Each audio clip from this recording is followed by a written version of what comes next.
पे कल आपके द्वारा नॉमिनेशन किया जाएगा, इस पर क्या कहना चाहते हैं?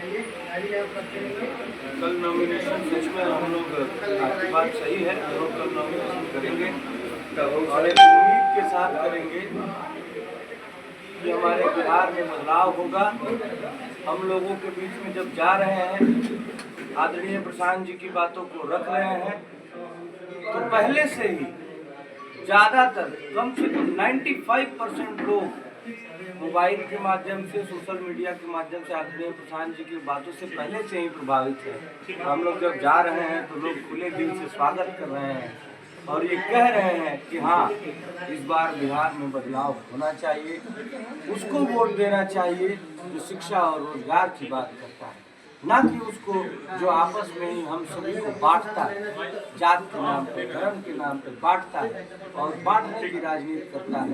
वैसे लोगों को इस बार बिहार की जनता स्वीकार करने वाली नहीं। नीतीश जी, कल आप नामांकन करने जा रहे हैं, अपने जीवन का पहला चुनाव लड़ने जा रहे हैं, तो क्या कुछ कहना चाहते हैं? सबसे पहले तो हम अपने दल का, जनसुराज का हृदय की गहराइयों से धन्यवाद देते हैं कि हमें हमारे दल ने इस लायक समझा कि भाई आप यहाँ से नेतृत्व करें, और एक बहुत बड़ी जिम्मेदारी है हमारे ऊपर, उसको लेके मन में थोड़ी चिंता भी है कि भाई इस जिम्मेदारी को कैसे हम लोग बखूबी निभाएं, लेकिन ये आत्मविश्वास भी है कि हम लोग बखूबी निभाएंगे इस जिम्मेदारी को और करगहर विधानसभा जनसुराज के खाते में जाएगा। और सिर्फ करगहर ही नहीं, इस बार जनसुराज की व्यवस्था बनने जा रही है पूरे बिहार में। कौन से वो 5 काम है जो उसको आप प्रमुखता से रखेंगे जनता के सामने की सत्ता में आने के बाद आप करेंगे करगहर के लिए? देखिए, अगर खास पे हमारा तो मुद्दा पूरे बिहार का है। सबसे पहले पलायन रोकना, फिर शिक्षा की व्यवस्था को सुधारना, और जो हमारे बच्चे, जो हमारे घर के भाई बंधु जो बिहार से बाहर जिल्लत और जलालत की ज़िंदगी जी रहे हैं, वहाँ पे रोजगार भी सम्मानपूर्वक, नौकरी भी सम्मानपूर्वक, मजदूरी भी सम्मानपूर्वक नहीं करते हैं। उन्हें भाषा के नाम पे पीटा जाता है, उन्हें बोला जाता है कि ये अमुक भाषा बोलो, नहीं तो उन्हें पीटा जाता है, मारा जाता है। इस सब का हम लोग विरोध करते हैं, और उनको, जो लोग जिल्लत और जलालत सह रहे हैं बाहर के राज्यों में जाकर दो पैसा कमाने के लिए, उनको, हम सभी लोगों को, हम लोग बिहार में जनसुराज की व्यवस्था बनने के बाद, छठ और दिवाली के बाद इन भाइयों को वापस नहीं जाना पड़ेगा। ये तो हमारे पूरे बिहार का मुद्दा है। हमारे करगहर का जहाँ तक बात कर लें, तो हम जिस भी गांव में जा रहे हैं, लगभग 400 गांव है हमारे विधानसभा में, लगभग 95% गाँवों में जल निकासी की सुविधा नहीं है। नाली का पानी गली में कहीं स्टोर रहता है, कहीं जमा रहता है। अभी हम लोग सरेया गांव में गए थे, करगहर प्रखंड के ही सरेया गांव में गए थे। मैंने एक वीडियो भी बनाया है, वो डालूंगा मैं। वो आप समझिए, रोड पे लग रहा था कि नदी बह रही है और सारा नाली का पानी, सब नाली का पानी, उसमें एक से एक कीटाणु और जर्म्स होते हैं जो उधर से गुजरेगा, उनके पैरों के माध्यम से घर में जाते हैं, घर में जाने के बाद किसी न किसी माध्यम से बॉडी में जाते हैं और वो असाध्य रोगों को पैदा करते हैं। ऐसे रोग, बहुत गंभीर रोगों को वो कीटाणु पैदा करते हैं, और किसी को बीमारी हो जाए कोई गंभीर, तो आप कितनी बड़ी विडंबना है देखिए कि करगहर के अगल बगल कोई अस्पताल भी नहीं है जिसमें जाकर वो लोग इलाज करा सकें। सीधे लेके या तो बनारस भागना पड़ता है या फिर पटना में भागना पड़ता है। तो सबसे पहले हम लोग इन जो नाली गली में जो भ्रष्टाचार चीख के कहता है कि देखो मेरे साथ भ्रष्टाचार हुआ है, किसी न किसी तरीके से उसको कर दिया गया है। जहाँ पे 5 एक का मसाला होना चाहिए, वहाँ 10 एक का मसाला बना के किसी तरीके से कर गया है। वो ढह रहा है, बह रहा है, भिला रहा है, पानी लग रहा है, कोई जल निकासी की सुविधा नहीं है। सबसे पहले इस पे जोर दिया जाएगा, चिकित्सा पे जोर दिया जाएगा कि हमारे विधानसभा में एक ऐसा अस्पताल हो जहाँ पे हर तरह की बीमारियों का इलाज हो। तीसरा, हम लोग जो खेल को, जो सरकार, आप समझिए बिहार में शिक्षा की क्या व्यवस्था है सबको पता है, कैसी पढ़ाई होती है सरकारी स्कूलों में, ये सबको पता है कि कितनी उदासीन है कितनी उदासीनता है सरकार के मन में, सरकार में बच्चों के प्रति, बच्चों के भविष्य के प्रति, कि सिर्फ और सिर्फ नाम बस चलता है बच्चों का सरकारी स्कूलों में। कोई शिक्षा, अच्छी शिक्षा की अस्तित्व व्यवस्था वहाँ नहीं दी जाती है। हम लोग वर्ल्ड क्लास जो बड़े बड़े अच्छे थे, जो अमेरिका में जैसा शिक्षा का व्यवस्था किया जाता है, हर प्रखंड स्तर पे 5 नेत्रहाट और नवोदय स्तर के विद्यालय बनाएंगे। बसों से स्कूल की सुविधा होगी, जहाँ तक बस पहुँचने की सुविधा होगी वहाँ तक बस जाएगी, बच्चों को बिठाएगी, ला के पढ़ा के शामिल छोड़ेंगे। और जब तक ये स्कूल्स बन नहीं जाते तब तक हम लोग ये सुविधा करेंगे कि आप अपने बच्चों को प्राइवेट अंग्रेजी स्कूल में भेजिए, उसका खर्चा सरकार में। लेकिन अभी जो उदासीनता है शिक्षा के प्रति वो तो है ही।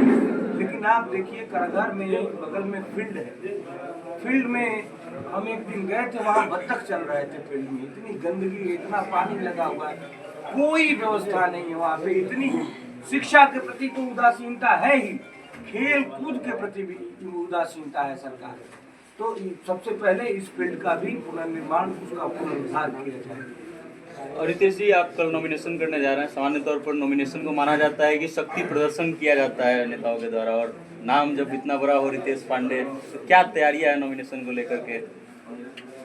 ये देखिए, हमें कोई शक्ति प्रदर्शन नहीं करना है, हमें जाना है। जो नॉमिनेशन का असली काम होता है, हमको जाकर नॉमिनेशन करना है और अपने क्षेत्र में ध्यान देना है, अपने क्षेत्र के मुद्दों पर ध्यान देना है, हमारा क्षेत्र का विकास कैसा हो उस पर ध्यान देना है। वैसे लोग तो आएंगे, हमारे लोग आएंगे नॉमिनेशन में, लेकिन मैं वैसा मन में कोई भावना नहीं रख के चल रहा हूँ कि मुझे शक्ति प्रदर्शन करना है, ऐसा कुछ नहीं है। मैं सिंपल जाके नॉमिनेशन करूंगा, उसके बाद क्षेत्र में जाऊंगा, लोगों का आशीर्वाद लूंगा। मेन उद्देश्य ये है कि क्षेत्र का, हमारे समस्याओं का समाधान होना चाहिए, शक्ति प्रदर्शन करना। सर, कुछ लोग का कहना है कि रितेश पांडे मुंबई और दुबई में रहने वाले हैं, विधायक बन जाने के बाद कारागार में नहीं दिखेंगे, क्या कहिए? कारागार में घर है हमारा, वो तो है सर, लेकिन फिर भी कुछ लोग ऐसा कह रहे हैं, इसका जवाब क्या कहिए? तो आप समझिए, मैं संघर्ष का, अगर हमें सिर्फ चुनाव ही जीतना होता, सिर्फ चुनाव जीत के विधायक ही बनना होता, तो आप समझिए, मैं आपको विश्वास दिलाता हूँ कि मैं किसी भी दल में जाके चुनाव लड़ सकता था। लेकिन हमने संघर्ष का रास्ता चुना, हमने वो पार्टी चुनी है जो बिहार को बदलने की बात करती है, बिहार से इस बदहाली को दूर करने की बात करती है।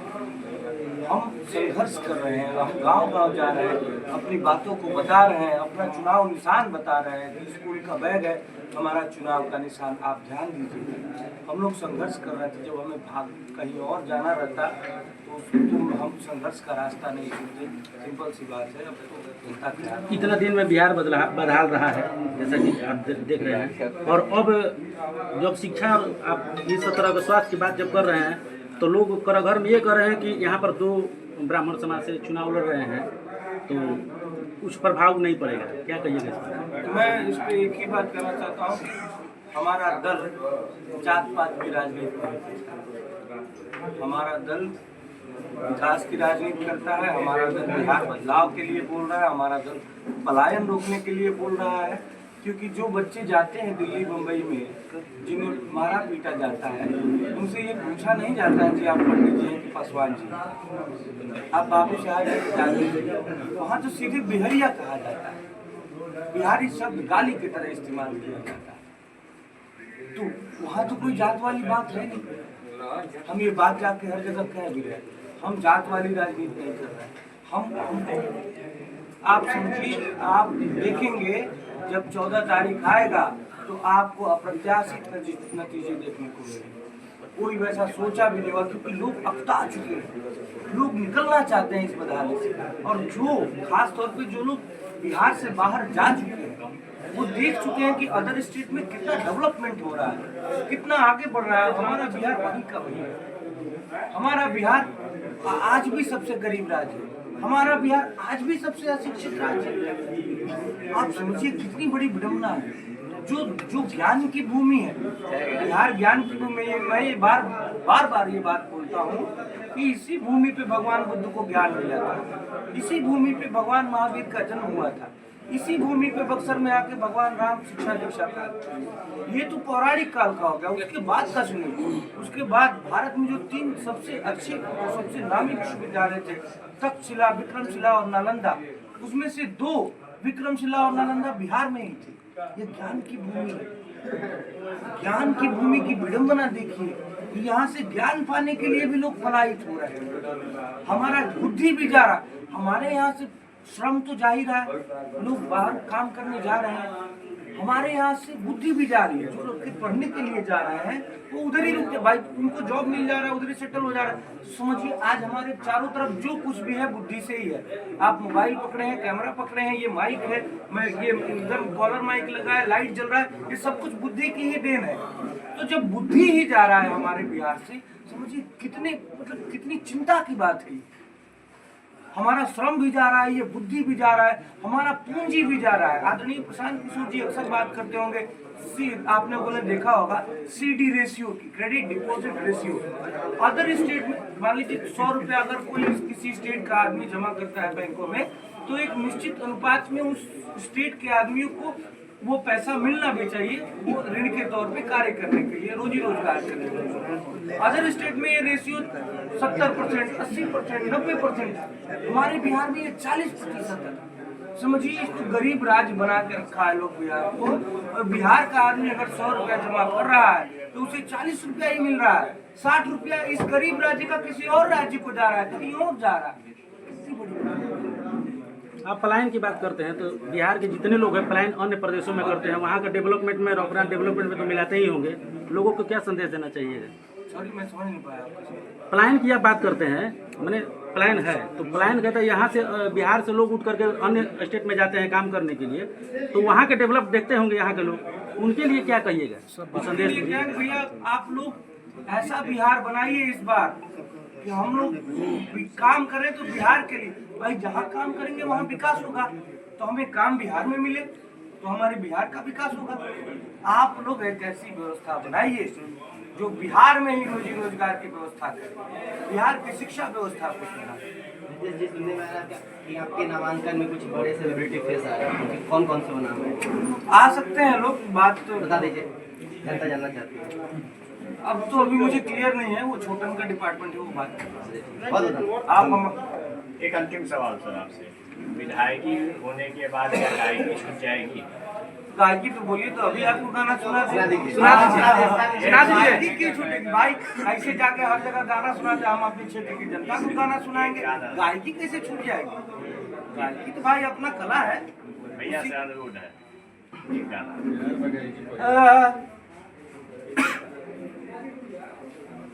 कि जनता ही वो मालिक अब की बात चाहते हैं, जन सुराज है जनता का अधिकार चाहते हैं, रोजी रोजगार चाहते हैं, नया बिहार चाहते हैं, रोजी रोजगार चाहते हैं, नया बिहार चाहते हैं। पढ़ा लिखा हो अपना परिवार चाहते हैं, रुके पलायन यहीं पे हो व्यापार चाहते हैं, रोजी रोजगार चाहते हैं, नया बिहार चाहते हैं, रोजी रोजगार चाहते हैं, नया बिहार चाहते हैं। जय बिहार।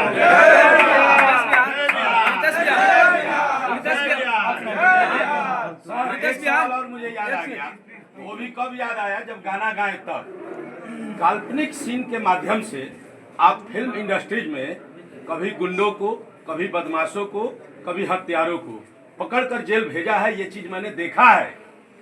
और बिहार के करगहर विधानसभा क्षेत्र में भी बहुत सारे घुसखोरी है, बहुत सारे बलात्कारी लोग हैं और बहुत सारे हत्यारोपी हैं, यानी भ्रष्टाचार में डूबा हुआ है करगहर विधानसभा क्षेत्र। इसके लिए आप क्या करेंगे? वो काल्पनिक दृश्य था और ये आपकी आंखों के सामने दिखाई दे रहा है। मैं इसके पीछे जो हमारे जनसुराज में आने के पीछे ये भी सबसे बड़ी वजह है जी कि हमारा जनसुराज भ्रष्टाचार के खिलाफ बात करता है। है। हमारे जो प्रदेश अध्यक्ष हैं आदरणीय मनोज भारती जी, उन्होंने कहा है कि जनसुराज की व्यवस्था बनने के बाद विद इन 6 मंथ 6 महीने के अंदर बिहार का भ्रष्टाचार अपने न्यूनतम स्तर पर होगा। ये हमारे प्रदेश अध्यक्ष ने कहा है। हम उनकी राहों पे चल रहे हैं, उनको जैसा राह दिखा रहे हैं हम लोग वैसा चल रहे हैं। और भ्रष्टाचार की जहाँ तक आप बात बोले, अभी हम कौआ खोज गाँव में गए थे, जी वहीं से आ रहे हैं जी। एक महिला थी, मतलब बहुत जीर्ण में अवस्था में उनका घर था और उन्होंने बोला कि हमारे पास राशन कार्ड है। आप बताइए, जरूरतमंद के पास राशन कार्ड नहीं आ रहा है। लोगों ने बोला कि कोई वीडियो भी बनाया होगा, 4000 रुपया लग रहा है तो राशन कार्ड बन रहा है। जी, सच्चाई है। जिस आदमी को राशन की आवश्यकता है, जो भाई जो नीडी है उसी को तो चाहिए।